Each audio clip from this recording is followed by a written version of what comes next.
Я как-то смотрела телевизор, это наша местная передача была, 24 канал, по-моему, как раз на день социальных работников.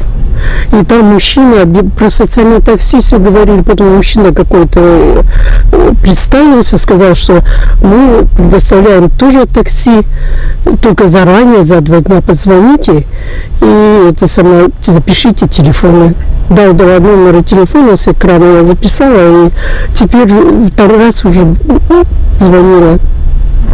Раньше пользовалась социальным такси, которое у нас для инвалидов есть. Он меня не устраивает, потому что я обращаюсь очень редко, только по болезням, поликлинику, все. Там диспетчер такая, извините меня, неприветливая женщина. То у меня машины нет, то у меня одна машина на ремонте. И, в общем, за 2 дня звонила, и за 3 звонила. Мне не удавалось уловить такси, чтобы поехать куда-то. И я здесь стала на городские такси. А потом как-то думаю, что еще попытаюсь позвонить туда социальное. И там более-менее девочки появились, и я вот раза 2 за все время, вот за год, наверное. Вот я еще раз говорю, я очень редко пользуюсь, не куда-то там развлекаться или что-то там. Я инвалид 1 группы, поэтому это самое, только на лечение. Устраивает?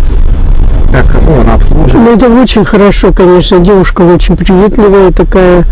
И это очень хорошо для нас, для инвалидов. И это самое, тем более она, простите меня, она бесплатная. Лекарства не выдают, те, которые нужно. Приходится в аптеке покупать, тоже растраты. А пенсия у вас, если не секрет, сколько составляет? Ну, сколько у инвалидов 1 группы? 20 тысяч, было вообще 17. С недавних пор добавили там копейки. Вам хватает этих денег? Ой.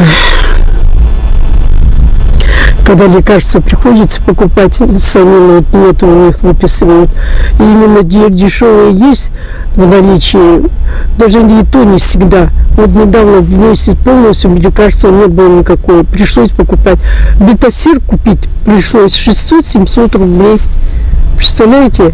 А это, конечно, дороговато. Хотелось бы побольше, чтобы старики, инвалиды все могли пользоваться. Это же хорошее дело. И это очень хорошее дело. Но, может быть, еще не все знают эту службу. Вот Варвара Егоровна со мной ездила в прошлый раз, и на УЗИ делали. Она записала этот телефон, когда я стала звонить Катерине. Она, видимо, кому-то еще скажет, старикам. Вот. Конечно, со временем это обратиться, и это очень хорошо для нас. 91 год организовала свою фирму, руководителем предприятия была, и работала очень, так хорошо все было, пока мне в 2004 году инсульт не получился. Все, когда заболела инсультом, уже больше не работаю.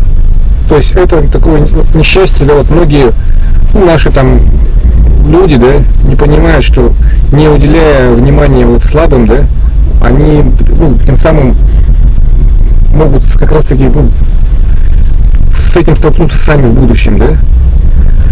Ой, не говорите, не понимают, Господи, ведь с каждым может случиться такое. Конечно, дай Бог, чтобы были здоровыми. Надо такими, как я, надо инвалидам, старый, молодой, помочь лишний раз.